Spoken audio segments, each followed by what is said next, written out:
네, 조지아주에서 체포, 구금된 한국인 316명, 이들을 태우고 귀국할 전세기가 이제 동부 시간으로요, 오늘 정오, 한국을 향해서 이륙합니다. 동부 시간으로 정오니까 이제 여러분들 뭐, 센트럴 타임 또는 뭐, 퍼시픽 타임 알아서 이제 하실 수 있죠. LA 기준으로 따진다면 오늘 아침 9시 이륙하게 됩니다. 자, 이들은 오늘 새벽 2시에 포크스톤, 조지아주 포크스톤이라는 그 구금 시설에서 차례로 출발을 해서요, 전세 버스에 나눠 타고 316명이니까 버스가 엄청나게 많이 가야 되겠죠. 이게 버스가 뭐 대부분 미국의 경우에 대형 버스 50인승이 있습니다만은 제가 뭐 그런 구금 시설에서 이송하는 버스를 타본 적이 없어서 그게 정확히 몇 명을 싣고 가는 게 이제 한 차인지는 잘 모르겠습니다만은 뭐 50명까지는 아니어도 뭐 40명 정도 태운다. 예를 들어 30명만 태운다 그러면은 316명이니까 보통 11대가 필요할 거고, 뭐, 좀 더 될 수도 있고, 덜 될 수도 있고. 여하튼, 대충 한 10여 대의 전세 버스가 지금 기다리고 있겠죠. 그 버스를 타고, 하츠필드 잭슨, 그 애틀랜타 국제공항으로 이동을 오늘 새벽에 했습니다. 오늘 동부 시간으로, 그쪽 현지 동부 시간으로 새벽 2시, 그 다음에 3시, 4시 그 사이에. 왜냐면 이제 너무 많으니까 인원이 2시에 출발하는 사람도 있고, 조금 기다렸다가 뭐 마지막 버스로 타고 가면은 뭐 3시 반, 4시에 갈 수도 있고, 좀 천천히 이동을 해서 하여간 넉넉 잡고 2시에 출발해서 4시 이전까지는 모두 다 공항을 향해서 출발했다. 이미 다 석방됐다. 이제 구금시설에서는 다 나왔다. 라고 이제 생각하시면 되겠습니다. 그런데 이제 구금시설에서부터 그 애틀랜타 그 공항까지 가는 게 생각보다 좀 멀어요. 그 옆에 플로리다 주에 그 공항이 있는데 그 공항은 대한항공의 이 전세기, 대형 전세기를 보냈는데 그 대형 비행기가 이륙, 착륙하는데 조금 제약이 있다라고 해서 그 플로리다 주 가장 가까운 한 1시간 정도 걸리는 그 공항에서는 안 된다고 그래서 할 수 없이 애틀랜타 국제공항으로 이제 이용을 하게 됐는데 이 구금시설에서 거기까지는 차로 한 4시간 반 갑니다. 그러니까 어쩌면 지금 여러분들이 영상 보시는 이 시간 기점으로 해서 아직 버스 타고 가는 중일 수도 있다. 뭐 이렇게 생각할 수 있겠습니다. 자, 소식통은 300명이 넘는 인원이 동시에 이동해야 하는 만큼 8대에서 한 9대 정도 그 버스가 나눠 타게 되고 관계자들까지 치면 한 10대 정도 버스가 이동하게 된다라면서 일반 차량보다는 천천히 이동할 수밖에 없기 때문에 이동 시간이 일반 차량으로는 4시간, 4시간 반이지만 이 버스로는 오히려 더 대여섯 시간 걸릴 수도 있다라고 그렇게 얘기하고 있습니다. 그래서 공항에 정확하게 뭐 4시간, 4시간 반 만에 딱 도착하지 못할 것이다. 왜? 좀 천천히 가기 때문에 그런 점은 일단 이해해달라라고 구금시설 쪽에서 말을 했습니다. 자, 이들은 오늘 오전에 애틀랜타 공항에 이제 다들 도착은 하겠죠. 그래서 도착하는 대로 거기서 대기 중에 있는 어제부터 대기하고 있어요. 대한항공 전세기. 그 전세기에 탑승해서 오늘 현지 시간으로 즉 동부 시간으로 낮 12시에 한국으로 출국할 예정인 것으로 알려졌습니다. 대한항공 측은 협상 진행 상황 등을 지켜보면서 구금된 사람들이 풀려나는 대로 우리는 이륙할 준비가 언제든지 돼 있습니다라고 밝히고 있습니다. 해당 전세기는 그저께 말씀드렸나요? 368석을 갖춘 보잉 747 기종으로 전세기가 그 왕복 운항에 드는 비용은 한 10억 원 안팎이 된다는데 그 10억 원의 그 전세기 비용은 LG 에너지 솔루션 측이 전액 부담하기로 했다고 합니다. 368명이 탈 수 있는 전세기이기 때문에 한국인들 316명 그리고 관계자 해도 충분히 한 비행기에 다 타고 한꺼번에 갈 수 있다라는 것입니다.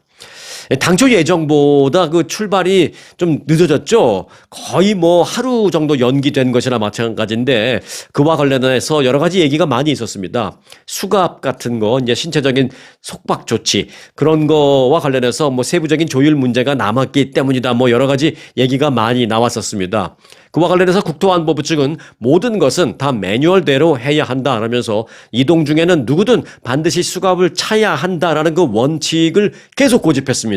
이 여기서 조금 이제 의견이 협의가 금방 안 됐어요. 그래서 한국 측은 절대로 다시는 이 수갑이나 족쇄를 태워서 이동하는 우리 한국 국민의 모습을 볼 수 없다. 절대 안 된다. 수갑 채우면 안 된다라고 계속 요청을 했고 결국은 이게 타결이 됐습니다.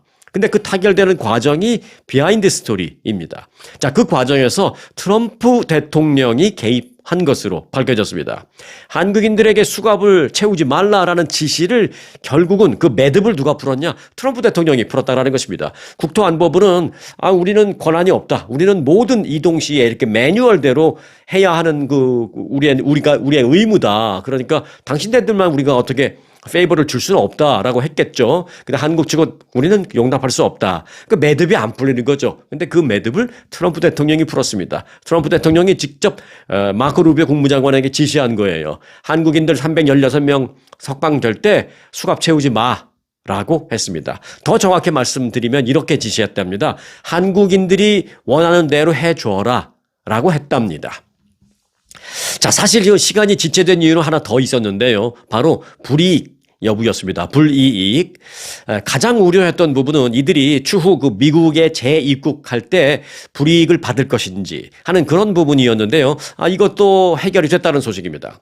사태 해결을 위해서 급거 미국을 방문한 조현 외교부 장관은 어제 백악관에서 마코 루비오 국무장관을 만난 자리에서 두 가지를 강력하게 요구했습니다. 첫째, 한국인들이 석방 시 신체적인 속박 없이, 즉 수갑 같은 거 차지 않고 이동해야 한다는 것. 그리고 두 번째, 향후 미국 재입국 때 불이익이 없게 해달라는 것. 이 두 가지를 강력하게 한국 측은 요청을 했는데 미국 측으로부터 두 가지 다 긍정적인 확답을 받았다라고 밝혔습니다.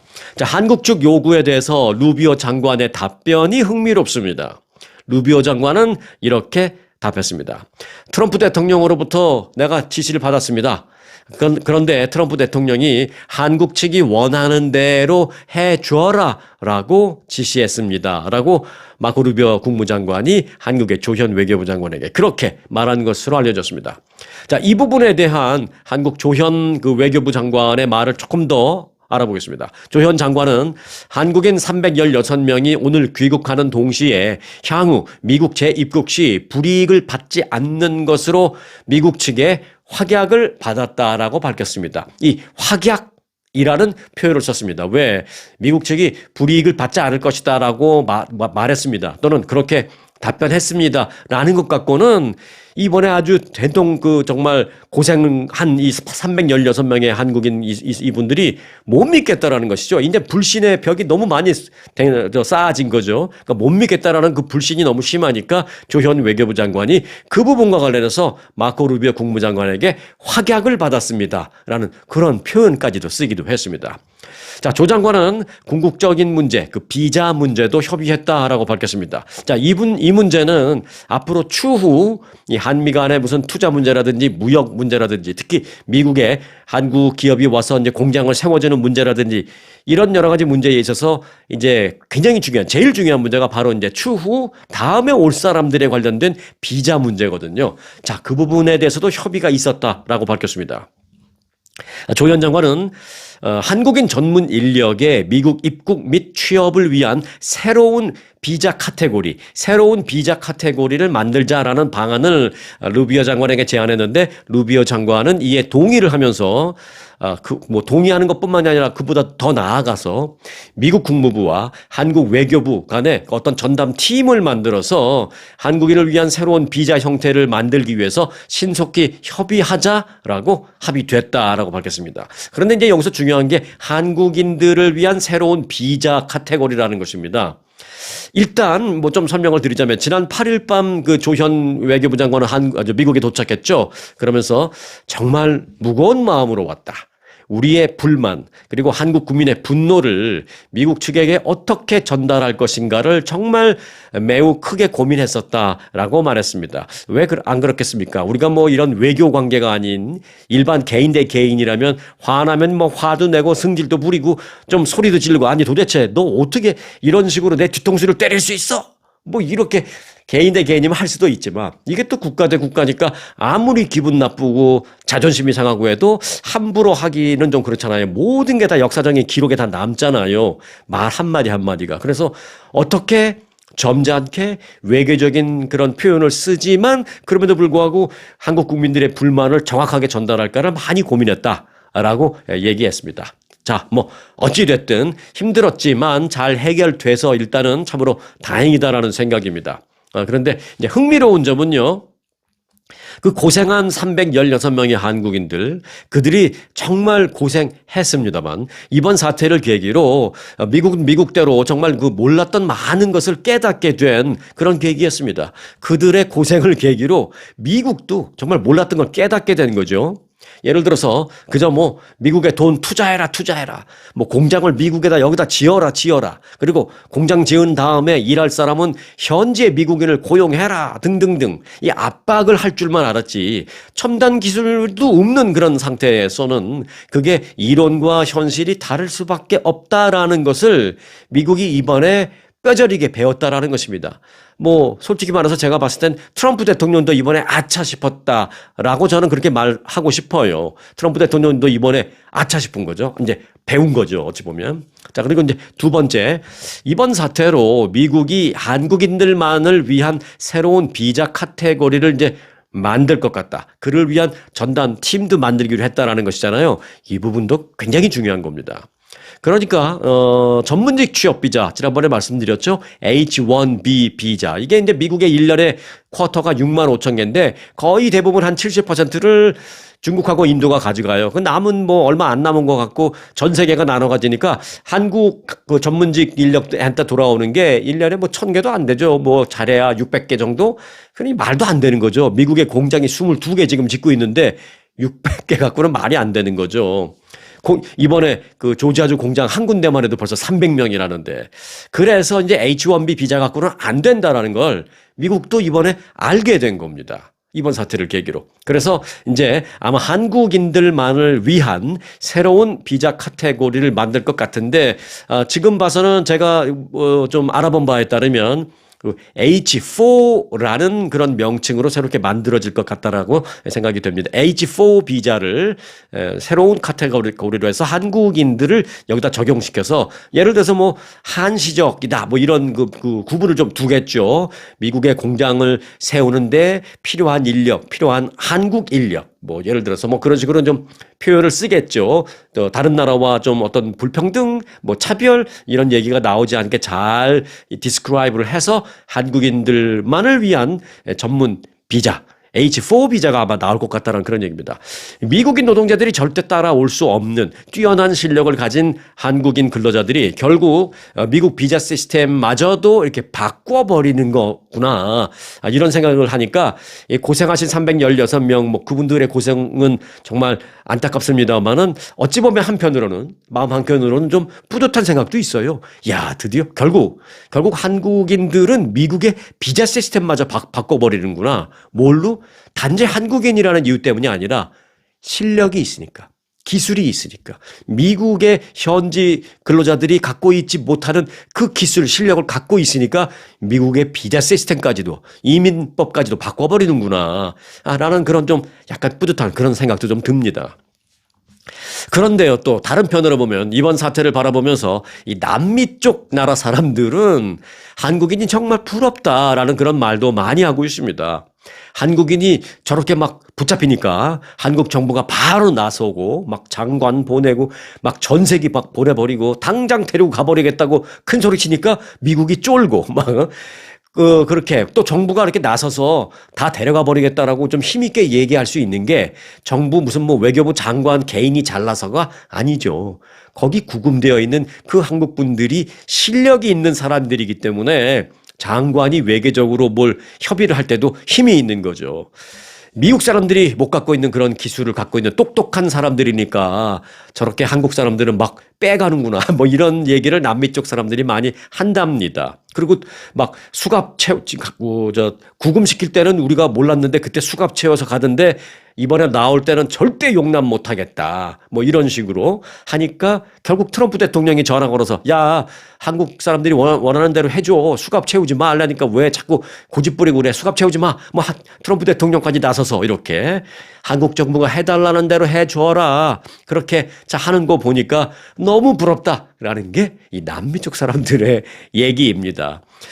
그런데 이제 그런 분위기가 되는 데에는 또 이제 한국 사람들의 어떤 실력, 기술 이런 것도 이제 첫째는 뭐 그게 뒷받침이 됐지만 또 좀 보너스 격이랄까 좀 사이드 또 도움이 된 게 있습니다. 그게 뭐냐면 바로 미국 언론들의 그 기사 방향, 논조였습니다. 미국 내 여론이 이번에 미국 정부 쪽 입장보다는 오히려 한국인들을 이해하고 두둔하는 그런 쪽의 논조로 많이 보도가 됐습니다. 미국 언론들은요, 조지아주 한국 배터리 공장에서 벌어진 이번 불법 이민 단속 사태에 대해서 근본적인 비자 제도의 개선이 필요하다라는 논조로 강하게 보도하기 시작했습니다. 그 비자 목적과 관계없는 그런 행동을 왜 해서 체포되는 거야? 라고 한국인들을 비난한 게 아니라 미국 시스템을 비난했습니다. 이와 관련해서 이제 한미 FTA 비자 조항을 강화해야 한다라거나 또는 이민법 개정을 검토해야 한다라면서 구체적인 안을 미국 언론들이 많이 제시했습니다, 이번에. 예를 들어 워싱턴 포스트는요, 우리가 현대차를 이곳에 불러와서 공장을 짓게 한 그 이유는 현대차가 그 일을 할 줄 알기 때문이다 라고 보도했습니다. 바꿔 말하면 우리가 그 일을 할 줄 모르기 때문에, 우리는 할 수 없기 때문이다, 이런 보도를 했습니다. 그러면서 우리는 미국에서 이런 종류의 배터리 공장을 지어본 적도 없고 또 그런 공장에서 배터리를 생산해 본 적이 없다라고 워싱턴 포스트는 보도했습니다. 맞습니다. 미국이 뭐 잘 사는 건 사실이지만 지난 한 30년 동안 특히 이제 제조업 관련해서는 많이 죽었잖아요, 미국이. 그러면서 미국의 언론들은 만일 미국 내에 배터리 공장을 세우고 싶다면 미국에는 없는 그 첨단 장비들을 수입해야 하고 가지고 와야 하고 또한 그것을 제작한 사람들을 데려와서 그 첨단 장비를 설치하고 운영하고 해야 한다. 그런데 우리는 못한다. 그런 보도가 많이 나왔습니다. 그리고 미국의 또 경제학자들은요, 이번 사태로 미국이 아마 한국인들에 대해서 어떤 특정한 그 대책을 세워주지 못한다면 미국은 오히려 앞으로 수천 아니 수만 개의 일자리를 궁극적으로 잃게 되는 결과를 얻게 될 것이다. 이렇게 미국의 경제학자들 얘기하는 사람들도 많이 있었습니다. 하나 예를 더 들어볼까요? 심지어 그 월스트리트저널은요, 매우 구체적인 데이터를 보도하면서 싱가포르는 연간 5,000개에 달하는 H-1B 비자를 별도로 받아놓고 있었고, 또 예를 들어 호주는 연간 1,500개의 전문직 취업 비자 H-1B 비자 쿼터를 받아놓고 있지만 한국은 그런 게 없었다. 지금 생각해보면 이게 말도 안 되는 거였다라고 하면서 미국의 비자 시스템을 데이터로, 숫자로 비판했습니다. 그러면서 최첨단 공장을 한국인들에 의해서 짓고 싶었다면 비자 문제부터 먼저 개선해 놓고 한국인들을 불렀어야 했다. 이렇게 아주 신랄하게 비판한 그런 미국의 언론들이 상당히 많이 있었습니다. 그런 도움도 사실 많이 받았죠. 왜냐하면은 미국의 일반 사람들은 사실 이런 것까지 잘 모르거든요. 뭐 정부 관리들은 뭐 추후에 알게 됐다 하더라도 언론에 이런 게 보도되지 않으면 미국엔 몰라요. 그냥 무조건 공장 짓는데 맨 한국 사람들만 왔다 갔다 하네. 저것들 미국에서 지원금 받고 그 지원금 받은 것으로 월급은 전부 한국 사람들 지들끼리 나눠 먹네. 좀 모르는 사람들은 그런 욕하고 있거든요. 그런데 지금 그 조지아주 공장 건설하는 데 가면 네, 맞습니다. 거의 다 한국 사람들입니다. 왜? 지금 공장을 짓는 이 과정에는 미국 사람들 데려다 쓸 사람이 없다라는 거예요. 일단 한국 사람들이 와서 첨단 기술로 다 일단 지어놓고 그리고 나서 공장이 다 완공이 되면 그 다음에는 이 고급 인력 한국 사람들 다 들어갑니다. 그리고 나서 이제 현지 인력들 불러서 이제 교육시킬 수 있는 한국 사람들만 남쪽에서 교육시켜주고 그들이 이제 그때부터는 일을 합니다. 조지아주 이번에 문제가 된 그 공장에도요, 한 8,500명의 그 미국 현지 근로자들을 고용할 예정으로 되어 있습니다. 그런데 이게 지금 이번 사태로 인해서 그 공장 짓는 그 길이 확 늘어난 거죠. 제 시간에 못 짓는 거죠. 그럼 뭐예요? 제때 그 고용이 돼서 일할 수 있었던 8,500여 명이 그게 뭐 3개월이 됐든 6개월이 됐든 뭐 1년이 됐든 제때 고용되지 못하는 거죠. 결국 자기들 손해가 된 겁니다. 그걸 이제 미국의 언론들이 보도한 거예요.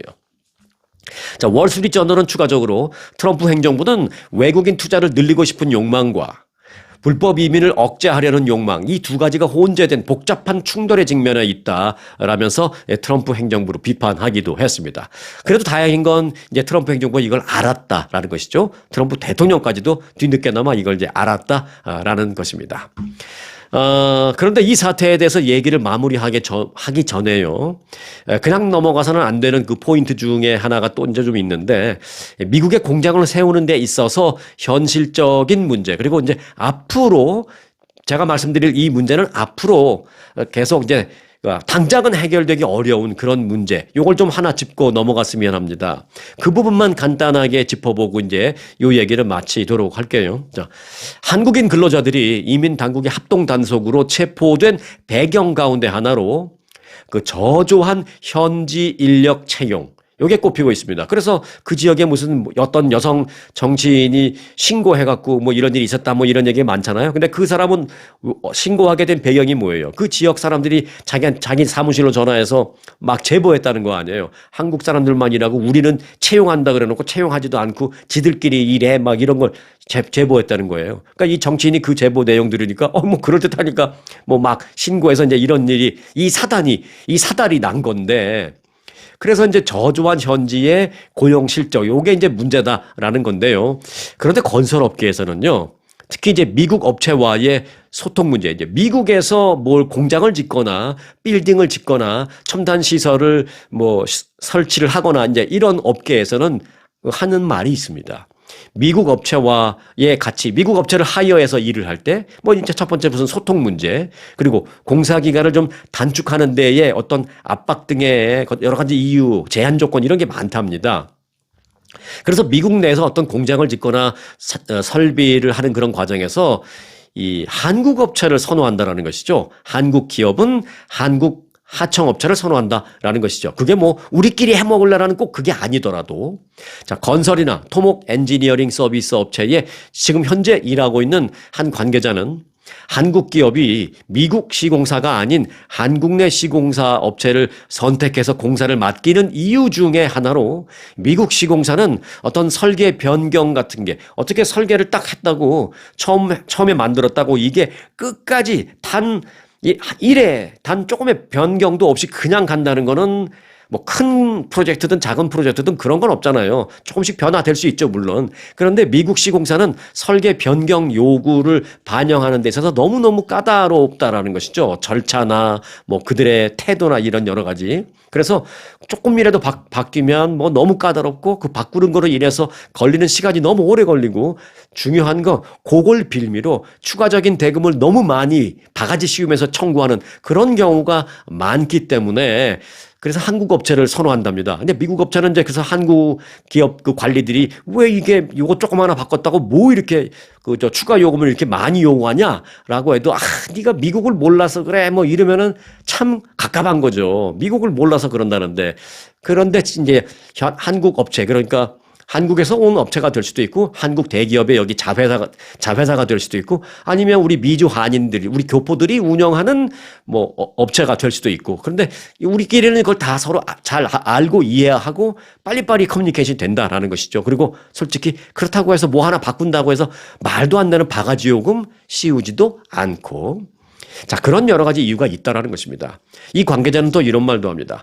발주할 때 그 발주사라는 건 뭐냐면 이제 원청 업체죠. 이제 예를 들어서 LG다, 뭐 현대다. 그러면 내가 공장을 지어요. 그러면 LG나 현대가 이제 발주사입니다. 그 발주사가 마음대로 할 수 있는 한국과는 달리, 이곳 미국의 경우에는 그리고 발주를 받아서 이제 공사를 하는, 그걸 이제 시공사라고 합니다. 발주를 받아서 공사를 하는 시공사는 뭐 사소한 것까지도 다 일일이 청구하고, 때로는 설계 변경을 원할 경우에 변경 요구서를 철저하게 너무 막 복잡하게 요구하고. 그런데 왜 복잡하게 요구하느냐? 그게 정말 필요해서 그런 경우도 있지만, 추후에 자기들이 바가지 요금을 좀 과하게 씌우기 위해서 과정을 유난히 복잡하게 만든답니다. 뭐 한 10페이지면 될 걸 갑자기 막 50페이지 만들어 갖고 오고. 왜? 이렇게 일 많이 했으니까 돈 더 많이 줘야 돼. 막 이렇게. 그런 경우가 많아서 솔직히 말해서 골치 아프다는 것이죠. 짜증난다는 것이죠. 결국 이제 공정기간 연장과 비용 부담 등의 압박을 받는 그런 한국의 대기업들은 미국의 절차를 잘 아는 우리 미주 한인, 뭐 교포 기업체를 이용한다거나, 또는 한국에 있는 협력사 직원들을 이제 불러들여서 일을 맡기고 귀국시킨다. 그런데 이제 그 과정에 있어서 빨리 부를 수가 없으니까 또 H1B 비자를 받으려면 뭐 못 받거나 하세월이니까 그냥 빨리 무비자를 일단 들어와 봐. 들어와서 요거 아이디어 좀 주고 어드바이즈 좀 주고 그리고 귀국해. 뭐 이런 경우가 있는 것이죠. 요번에 이제 그게 그렇게 된 겁니다. 자, 미국 기업과 일할 때 의사 결정과 소통의 어려움이 커진다라는 점도 마지막으로 이제 빼놓을 수 없는 것입니다. 한국에서 파견되는 그 발주사, 즉 대기업 주재원들은 해당 업무에서는 탁월한 전문성을 갖고는 있습니다. 하지만 그렇다고 해서 그들이 뭐 영어가 다 유창한 건 아니잖아요. 그래서 대부분 영어가 서툴고 그러니까 미국의 건설 기준에 대한 뭐 지식 같은 것도 뭐 그들이 뭐 없겠죠. 뭐 그것까지 우리가 기대할 수는 없죠. 한국에서 뛰어난 고급 인력이라고 해서 미국 법을 왜 이렇게 몰라? 그럴 수는 없잖아요. 그래서 이제 여기 와서 그들이 할 때 미국 기업체한테 일거리를 주면 그들이 그거 갖고 속색이니까 소위 말해서 현지 사정을 잘 안다는 나름대로 그래서 곤조를 부리는 거죠. 그런 거에 대해서 대처가 쉽지 않으니까 자꾸 이제 한국 인력들을 사용하게 된다라는 현장에서의 얘기는 그런 게 나온다라는 소위 말해서 현장 얘기를 좀 해드렸습니다. 미국의 시공사들은 이런 그 한국의 아무리 고급 인력이라도 하더라도 미국을 잘 모르는 그런 약점을 간파해서 계속해서 추가적인 비용을 과다하게 청구하는 일이 비일비재하답니다. 그래서 이 때문에 이제 한국 기업은 가급적 소통 문제가 별로 없고 또 신속한 작업을 요구할 수도 있는 그런 한국 업체를 또는 이것 미주 한인 교포 업체를 선호할 수밖에 없다라는 것입니다. 이 관계자는 숙식을 제공해도 즉 한국에서 불러서 숙식을 제공해도 또는 조지아주에서 있지만 그쪽에 그 교포 업체가 마땅히 없어요. 그러면 예를 들어 LA는 또 그게 있다고 쳤을 때 LA에 있는 우리 교포 업체 사람들을 조지아로 불러서 거기서 몇 달 동안 숙식을 제공하고 어쩌고 해도 훨씬 더 이게 유리하다라는 것입니다. 그래서 이제 현장에서는 그런 어려움이 있다라는 것입니다.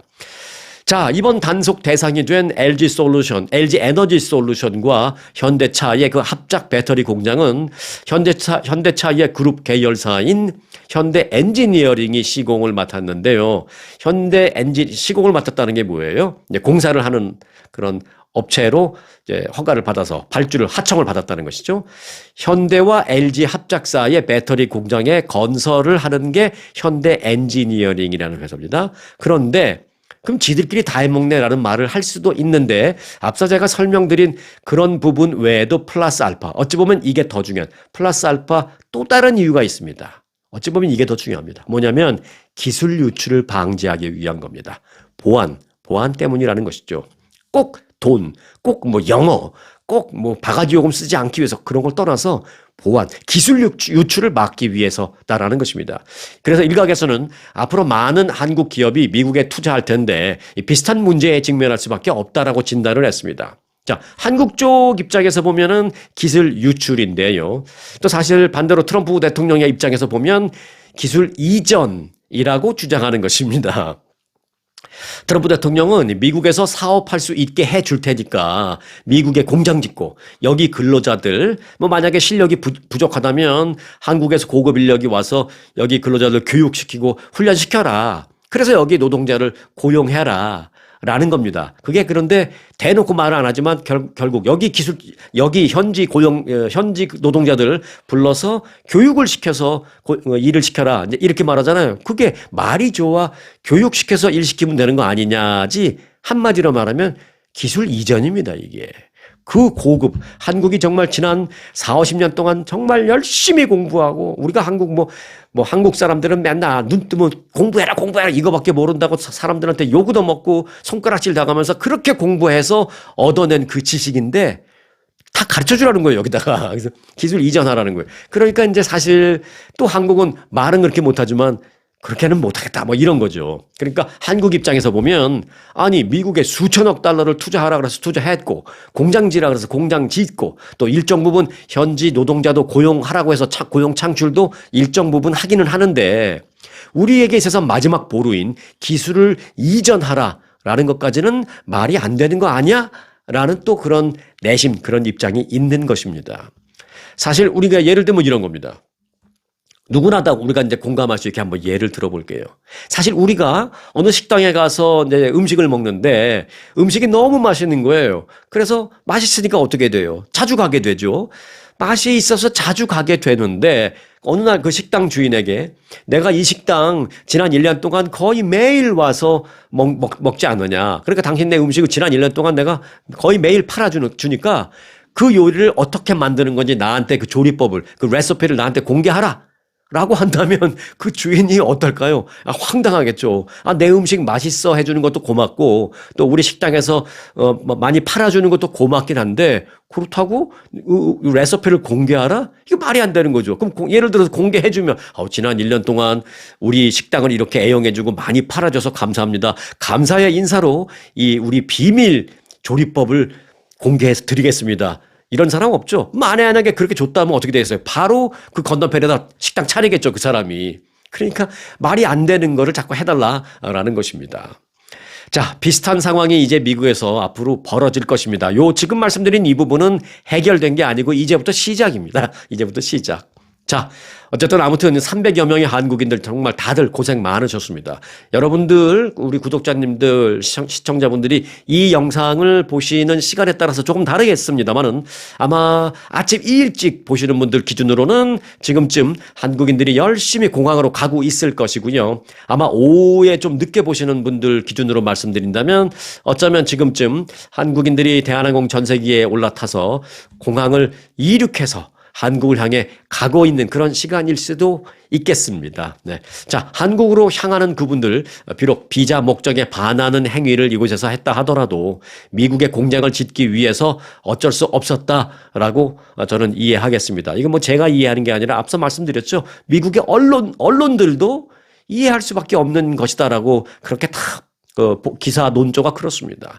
자, 추후 그러나 이 같은 일이 서로 반복되지 않도록 해야 하는 것도 중요합니다. 그래서 이번에 협의된 문제, 비자 문제나 이런 협의된 문제가 반드시 잘 실천되기를 바란다라는 마음을 갖게 됩니다. 자, 가시는 분들은 잘 돌아가시고요. 정말 고생 많으셨습니다. 생전 겪어보지 못한 일, 상상도 못해본 일 당했다고 막 그러더라고요. 그분들 얘기 들어보니까 정말 영화에서나 보면서 그 영화 속에서 무슨 뭐 체포됐다고 불법 미입국했다 체포됐다고 막 수갑 차고 족쇄 차고 끌려가는 모습을 보면서 가슴 아파했던 적은 있고 그게 그냥 영화 속 또 그런 그 얘기로만 알았지 본인이 그런 일을 겪게 될 줄은 꿈에서라도 상상도 못했다라고 다들 그렇게 말하고 있습니다. 정말 고생 많으셨고요.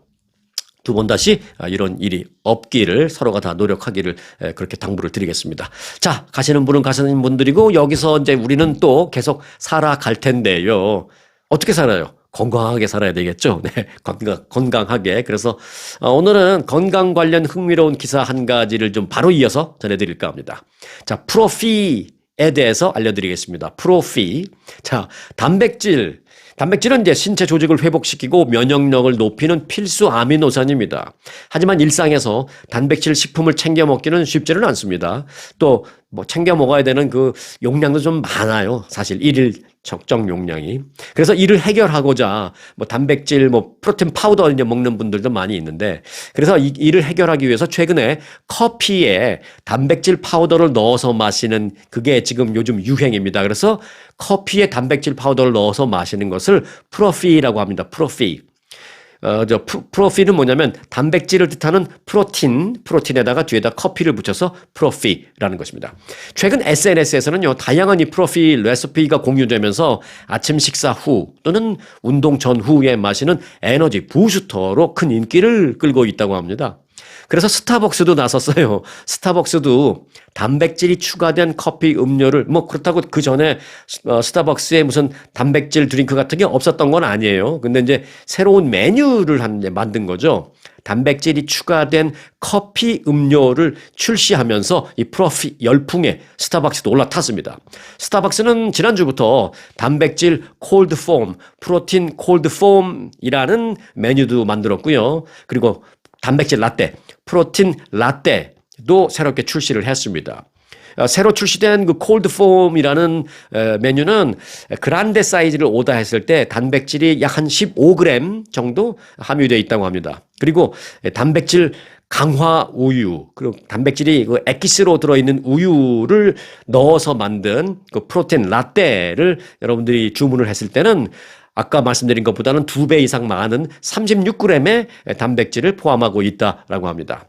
스타벅스는 증가하는 단백질 섭취 수요를 스타벅스 기존의 메뉴만으로는 만족시키기 어려워서 이렇게 새로운 메뉴를 출시했다라고 밝혔습니다. 자, 야후는요, 이에 대한 전문가들의 의견을 또 소개했습니다. 단백질 커피, 즉 프로피가 음료의 영양소를 보강하는 유용한 방법이 될 수 있지만 설탕, 칼로리, 지방 함량 등 그 프로피에 대한 그 함량을 꼼꼼히 좀 확인해 봐야 된다라고 전문가들은 설명을 했습니다. 왜냐하면 어떤 분들은 또 지방을 너무 많이 먹으면 좀 안 되는 분들도 계시고 그렇잖아요. 그래서 이제 단백질 파우더를 좀 넣은 커피는 일반 커피보다 지방이 더 있을 수도 있으니까 그런 걸 좀 꼼꼼히 확인해 봐야 된다라고 마시고 있습니다. 그리고 이제 또 다른 전문가는 일반 그 커피, 일반 카페 라떼의 경우에는 뭐 칼로리도 없고 뭐 설탕만 가득하고 영양가도 거의 없지만 그런 커피를 마시느니 그래도 어차피 커피를 마신다면 맛을 조금 양보하고 단백질 라떼처럼 단백질이라도 좀 충분히 들어간 커피를 먹는다면 건강에 도움이 될 수도 있다. 이렇게 얘기를 하고 있습니다. 자, 프로피 혹시 여러분들 굳이 뭐 스타벅스까지 가서 오더하지 않더라도 커피에 단백질 파우더. 그런데 이제 이런 게 유행되기 전에 이미 적지 않은 분들은 그렇게 시도해서 드시는 분들도 있는 것으로 알고 있습니다.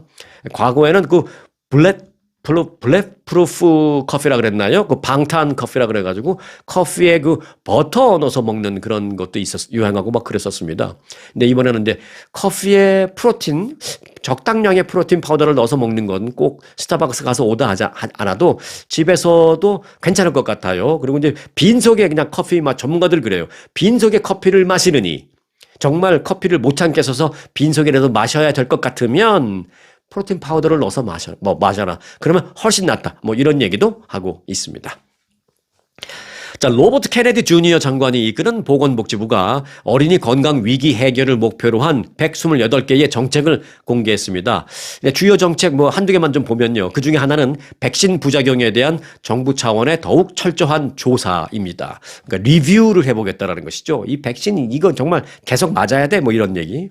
케네디 장관은 백신 부작용 조사 프로그램을 전면 재편하겠다라면서 백신이 자폐증을 유발한다라고 이제 줄곧 그런 그 소위 말해서 뭐 그 백신에 대해서 불신을 계속하고 있는 게 이제 케네디 장관이잖아요. 그래서 이 백신에 대해서 그 재검토를 하겠다. 뭐 지금 당장 백신을 맞지 마 이건 아니고요. 지금 이 미국 정부에서 백신을 맞추고 있는 이 프로그램이 정말 적정한 건지를 리뷰하겠다라고 그렇게 말했습니다. 그리고 어린이들에게 많은 그 만성 질환, 만성 질환을, 만성 비만, 어린이들에게 많은 그 비만을 이게 어떤 질환이 아니라 전염병으로 나는 본다. 이런 말도 했어요. 그 케네디 장관은. 뭐냐면 이제 주위에 영향을 받는다라는 것이죠. 전염병이라는 게 그렇잖아요. 옆 사람한테 옮는 거잖아요. 막 그런 거. 나도 옮기고 뭐. 그래서 이 비만이라는 것은 어떤 질환이라기보다는 주위에 영향을 받아서 생기는 전염병으로 나는 판단한다. 뭐 이렇게 얘기를 했습니다. 이 얘기는 뭐냐면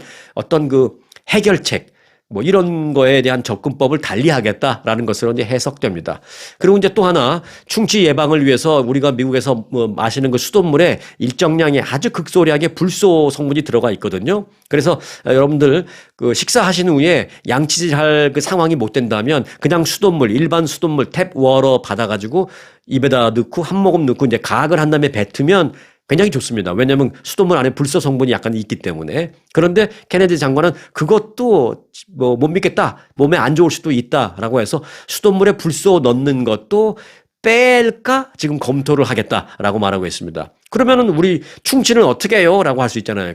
그 일반적인 그 콜게이트나 뭐 이런 그 치약, 일반적인 치약으로 우리가 이빨 닦으면 거기서 불소 성분 충분히 우리는 공급받을 수 있으니까 그걸로 되지 않느냐 뭐 이렇게 케네디 장관은 얘기하고 있습니다. 그런데 뭐 아직 당장 수돗물에서 뺀 건 아닌데 그런저런 얘기를 하고 있다라는 것을 참고로 말씀드립니다. 여하튼 지금은 지금은 이제 수돗물에 불소 성분이 있으니까 식사하신 후에 수돗물 받아서 각을 하시는 거 잊지 마시기 바라겠습니다. 이건 뭐 어디서든 할 수 있잖아요. 집에서 밥 먹고 난 다음에도 얼마든지 할 수 있고 또 뭐 밖에서 식당에서 밥을 먹고 난 후에 식사 후에 나오기 전에 화장실 가서 뭐 물 한 모금 입에다 먹고 각을 하고 나오는 거는 얼마든지 할 수 있으니까 그거는 꼭 하시기 바라겠습니다. 이 양치질 할 상황이 안 되면. 네.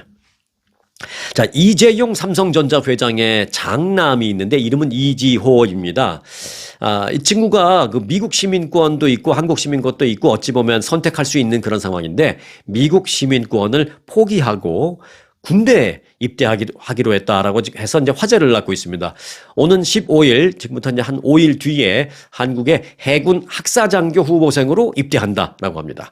삼성전자가 발표했는데 이지호 씨, 즉 이재용 회장의 아들 이지호 씨가 병역의 의무를 다하기 위해서 미국 시민권을 포기하고 대한민국 해군 장교의 길을 선택했다라고 밝혔습니다.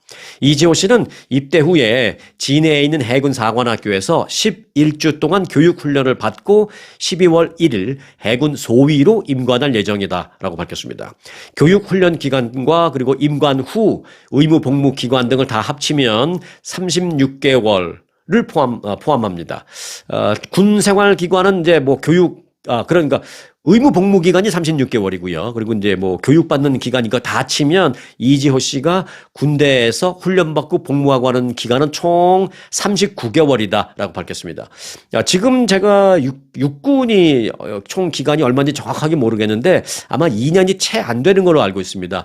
제가 그때 84년도에 육군 84년도 9월에 들어가서 86년도 12월에 제대를 했는데 그때 이제 30개월이었어요. 30개월. 그런데 이제 대학생들은 대학교 때 1년에 2주인가? 그 여름방학 때 1년에 2주인가? 그 문무대 지금 기억나시죠? 1년 그 문무대라는 곳 가서 2주인가 합숙 훈련을 받고 나오면 한 달 반 크레딧을 줍니다. 그리고 2학년 때 또 문무대에 들어가서 2주인가? 정확히 기억을 못 하겠는데 2주인가 3주인가 그러니까 받으면 또 한 달 반 크레딧을 줍니다. 저는 이제 2년을 대학 다닐 때 2년을 다 그 훈련을 받았기 때문에 근데 문무대 2주 그것만이 아니라 1년 내내 일주일에 한 번씩 이제 교련 클래스가 있죠. 그것도 다 받고 그리고 여름 방학 때 2주 들어가서 또 합숙 훈련 받고 요걸 다 2년 동안 하면 1년 한 달 반에서 3개월을 크레딧을 줍니다. 그래서 제가 있을 때는 한국의 육군이 30개월이었는데 저는 그래서 3개월 혜택을 받아서 27개월 만에 이제 제대한 기억이 있는데 그 당시에도 공군이나 해군은 육군보다 훨씬 복무 기간이 길었던 것으로 기억합니다. 근데 이지호 씨는 39개월을 복무하게 되는군요. 그러니까 지금 현재 한국의 육군보다는 훨씬 많은 기간을 복무하게 된다라는 것입니다. 자, 이재용 회장의 장남 이지호 씨는 2000년생입니다. 미국에서 태어나서 한국과 미국 복수 국적자입니다. 그런데 또 이제 캐나다에서 고등학교를 졸업한 이후에 프랑스와 미국 대학에서 학업을 계속 이어온 것으로 알려졌습니다. 복수 국적자가 일반 사병으로 갈 때는 뭐 굳이 뭐 포기하지 않아도 되는데 일반 사병이 아닌 장교로 복무를 하려면 외국 시민권을 포기해야 합니다. 그래서 이지호 씨는 미국 시민권을 포기하고 해군 장교로 입대하게 됐다라는 것입니다. 이재용 회장 4세 경영 포기를 선언한 바 있죠. 그러니까 본인은 3세죠. 재벌 3세. 이건 약간 좀 나쁘게 표현할 때 그런 식으로 쓰는데 이건 나쁜 표현은 아니고요. 이제 논리적으로 그렇게 제가 말씀드리는 겁니다. 이병철 회장, 건희 회장, 그리고 이제 이재용 회장이니까 3세, 본인은 3세죠. 근데 자기 아들은 4세잖아요. 그런데 이재용 회장이 4세 경영 포기를 선언했습니다. 다시 말해서 내가 지금 회장이지만 내 이 경영권을 내 아들에게 물려주지는 않겠다라는 것을 선언한 바 있습니다. 자, 모범적인 재벌 4세가 되기를 바랍니다. 자, 끝소식입니다. 아이폰 신형이 나왔습니다. 지금까지 출시된 아이폰 가운데 가장 얇은 모델이 어제 이 베일을 벗었는데요. 애플은 어제 그 애플 본사가 있는 북가주 쿠퍼티노 그 애플 파크의 스티브 잡스 티어러에서 신제품 공개 행사를 열고 신형 아이폰 17을 공개했습니다. 아이폰 시리즈는 그동안 기본 모델, 그다음에 플러스, 또 고급 모델인 프로 맥스와 프로와 프로 맥스 네 가지가 있죠. 기본 모델, 그다음에 그 기본 플러스. 그러니까 이번에는 기본 모델은 이제 아이폰 17이니까 아이폰 17, 그다음에 17 플러스. 그다음에 이제 고급 모델인 아이폰 17 프로 그리고 아이폰 17 프로 맥스. 이렇게 이제 네 가지 항상 라인업이 형성돼 있는데 올해는 이제 그 아이폰 17 플러스라는 이름 대신에 아이폰 17 에어 라는 그 모델 이름이 바뀌었다. 요걸로 참고로 해 주시고요.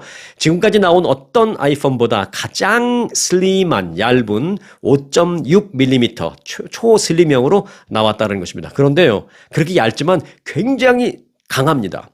미래에서 온 듯한 아이폰을 만들고 싶다라고 말한 애플은 강력하고 얇고 가벼워서 손에 들고 있는 느낌마저도 없을 수 있다. 뭐 이런 얘기도 했습니다. 가장 슬림하지만 가장 견고한 내구성을 라고 자랑했는데 기존의 아이폰보다 3배 정도 향상된 긁힘 방지 성능 그리고 이전 모델 대비 4배 더 강력한 깨짐 방지 성능 그만큼 더 강하다는 것이죠. 을 갖췄다고 이제 애플은 말을 했습니다. 자, 그럼 얼마냐? 아이폰 17 베이직은 $799, 그리고 아이폰 에어는 $999, 그리고 이제 고급 사양인 아이폰 프로는 $1,099, 그리고 가장 비싼 프로 맥스는 $1,199부터 시작을 합니다. 아이폰 쓰시는 분들 참고 되시기 바라겠습니다. 자, 오늘은 300여 명의 한국인들 석방 소식과 그에 대한 비하인드 소식 그리고 앞으로의 전망 등을 좀 자세하게 전해드렸습니다. 그러느냐고 다른 소식을 좀 많이 못 전해드리고 좀 짧게 전해드린 점 양해해 주시기 바라겠습니다. 그래도요, 이제 굿 뉴스를 전해드릴 수 있어서 저는 좋았습니다. 자, 오늘도 좋은 하루, 굿데이 되시기를 바라겠습니다. 오늘 영상 여기서 마칩니다.